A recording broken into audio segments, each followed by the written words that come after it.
Welcome everyone to this week's episode of Dad's on Wrestling. We are here on the Costy TV Studios YouTube channel. I am Jeff Meacham. I am the Renegade of Wrestling, JJ Williams. And as always, we are here to talk about just whatever happens to come into our inbox. That's right. At the end of the day. And JJ is the man with the master plan here with the inbox questions. So. I am, but first I want to wish everybody happy 4th of July. Hope you all had a good holiday yesterday. Sure, we did that yesterday in the midst of Hope you all had, tremendous barbecue and fireworks displays and whatever other shenanigans and antics y'all got into. I know we were up at my mom's house, barbecuing, swimming, watching a little bit of that James Cagney classic Yankee Doodle Dandy. And yet mysteriously here reviewing No Holds Barred at the same time. Yeah. The magic of television, ladies and gentlemen. That's right. There you go. The magic of YouTube, if you will. But you're correct. I do have the master plan. I actually have 2 topics that were submitted to us. 2 once again. Yes, that's right. All right. Super Rider 33. Okay. Jeff or JJ, whoever reads this question, I have a question I want you to answer on Dad's on Wrestling. Okay. We're doing that. Yeah. Do you guys think Chris Hero should be on the Raw or SmackDown main roster, since he's better than most all the guys on their main roster? Yeah, seriously. I'll go ahead and let you take it first, since I read the question. I wouldn't necessarily say Chris is better than a lot of the roster. He is very, very good. Chris is one of the best wrestlers in the world. Definitely one of the best wrestlers in this country. No question about that. And that slogan gets thrown around a lot lately. Yeah.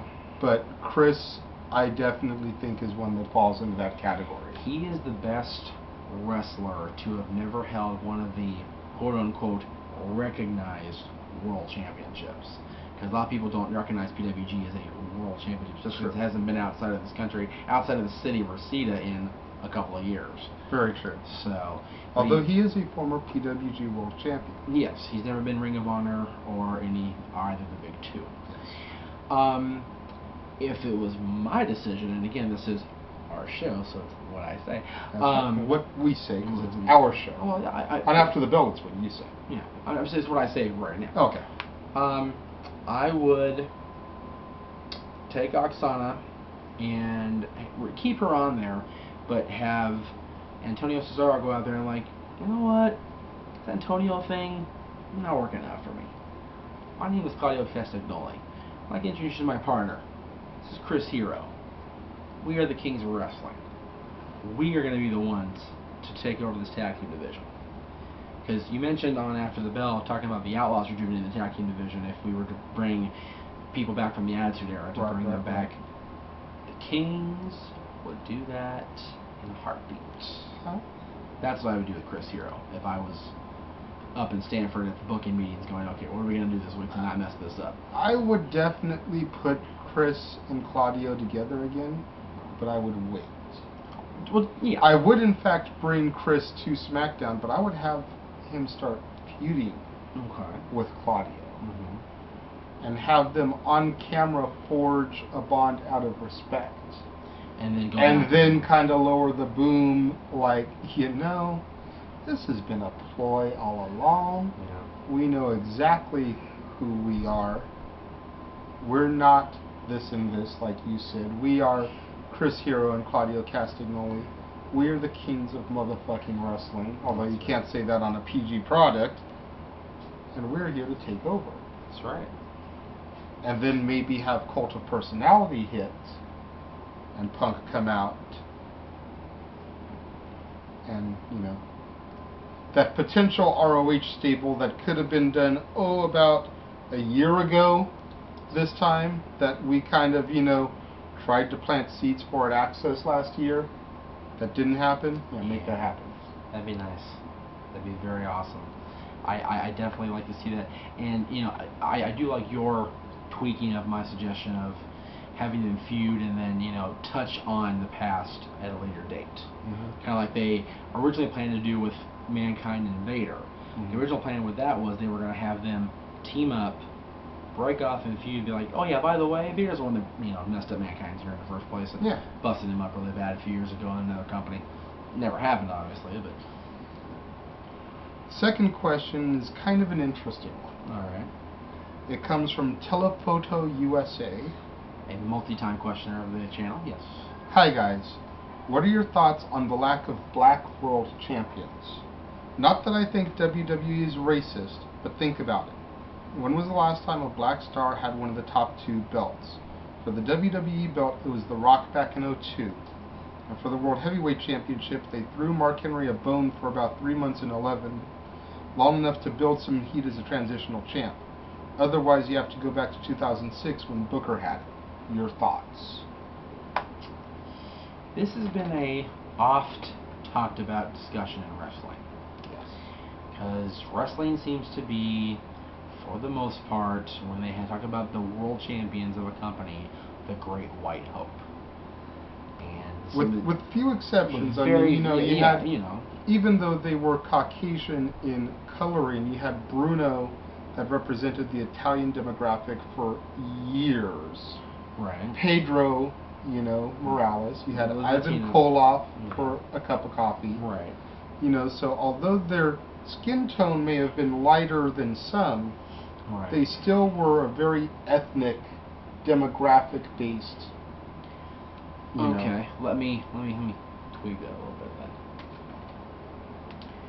Since the advent of Hulkamania, okay, the WWE Championship now has been the Great White Hope, for lack of a better term, with the exception of people like The Rock. Yes. And who's only half black at the end of the day. Exactly. In WCW, you've had Ron Simmons, you've had Booker T. King Booker was World Heavyweight Champion back in '06, as you mentioned, Telephoto. You've had, Mark Henry. You've had, And that's really about where it stops. Yeah. Sadly. And again, I don't know if that's done with a purpose necessarily, or if that's, as stereotypical as this is going to sound. I'm probably going to get in some serious trouble for what I'm about to say. As much as it is presented to the media and from the media to us that the black man can't seem to keep his mouth shut, is always talking, has a gift of gab, if you will. You don't see that in wrestling very often as far as mainstream is concerned. Mm. You don't see a lot of the black guys with the gift of gab that a Booker has, that a Rock has, that even, I dare say that Ron Simmons developed, unfortunately, after he left WCW. Because Farouk with the APA and Ron Simmons later, before he became a one-word, sideshow, had a certain gift of gab. Bradshaw was by and large the better talker of the two. Yeah. But Farouk still had he could hold his own in a conversation as far as on TV. You don't really see the black guys in wrestling as far as the mainstream guys now. If you look at Ring of Honor, different story altogether. If you look at if you look at WWE, guys like Shelton Benjamin could talk, but again, he wasn't allowed to go above and beyond. That's where I think the problem is they're not allowed to showcase their abilities if they do have it. Yeah. Look at R-Truth. Mm-hmm. We've seen Ron Killings over in TNA cut some fantastic promos, but once he was in WWF and then came back to WWE, all he can do is rap, apparently, because that's all black guys can do is rap. That's right. Look at Crime Time. Mm-hmm. They had great mic abilities, but again, stereotypical. All they can be are thugs who want that money. Yeah. Another great person I think that had mic ability and didn't really get to display it that much in WWE is D'Lo Brown. Very much so. Was he going to be a WWF champion? No. Hell no. No way. But he had the gift of gab, and he was able to showcase it a little bit with his cocky, I think you better recognize. But once he started to get the ball rolling, they stifled him pretty quickly, just like WCW did with the Hollywood Blondes back in the day. Yeah, and the problem is D'Lo really came in his own more than anything during the Nation of Domination. Yeah. And the problem is that was, Farouk, The Rock, and everybody else. Yeah. Nobody was allowed to out-talk The Rock. It's another great point. You brought up the Nation there. The Godfather. Yeah. Had excellent mic ability. So it's not about them having lack of microphone abilities or being able to sell the match or the feud or anything either. Okay. like Telephoto said, I don't think it's a racist thing. But if it isn't, then what is it? Yeah, because they have had so many African American employees over the years that could have been great draws. I mean, you've got this era right now with the little guy again, like you did back in the mid-90s with Brett and Shawn.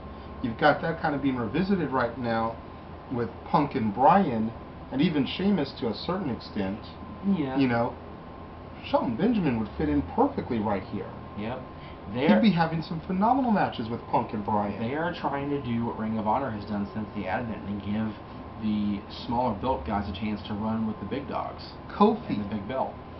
Jesus Christ. We seem to bring up Kofi every week on this channel. Especially when it comes to future champions. Like, the guy gets held down and just floundering around in mid-card hell for whatever reason. The problem is, the problem I see with Kofi, and I don't know if I've brought this up with you or not, is if they do turn him loose, turn that heel turn, or let him go and be the world champion, like, how is Kofi going to look as a heel?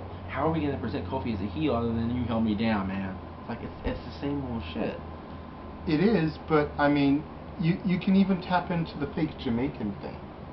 Okay. It's like, you made me do this to try and appeal to kids, and then when it ran its course, you realized that me being me was better for merchandise.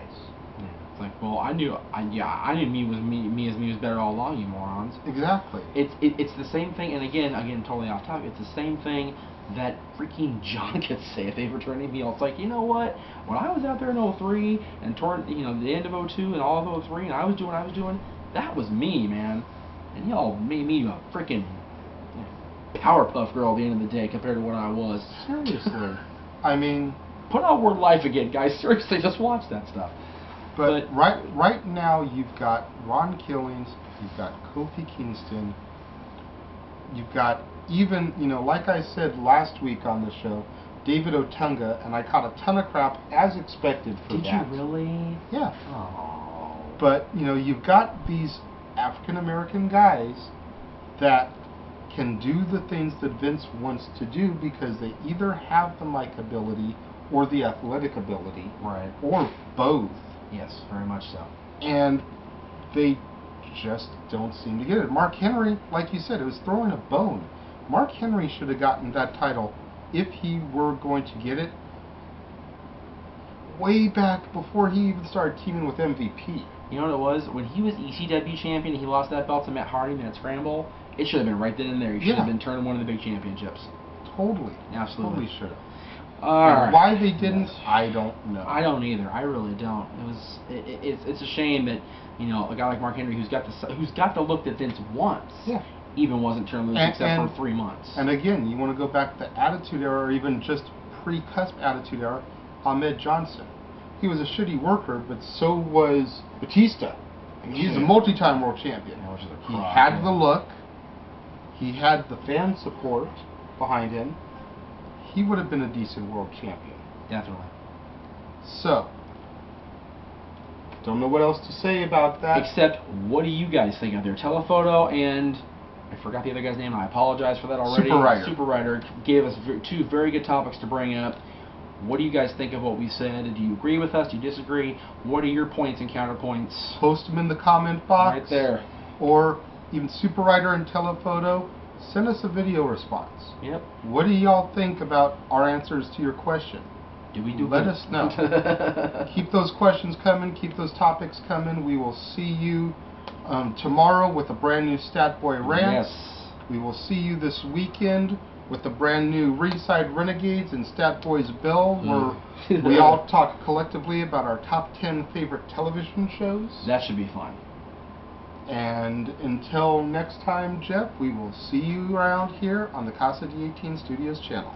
See y'all then.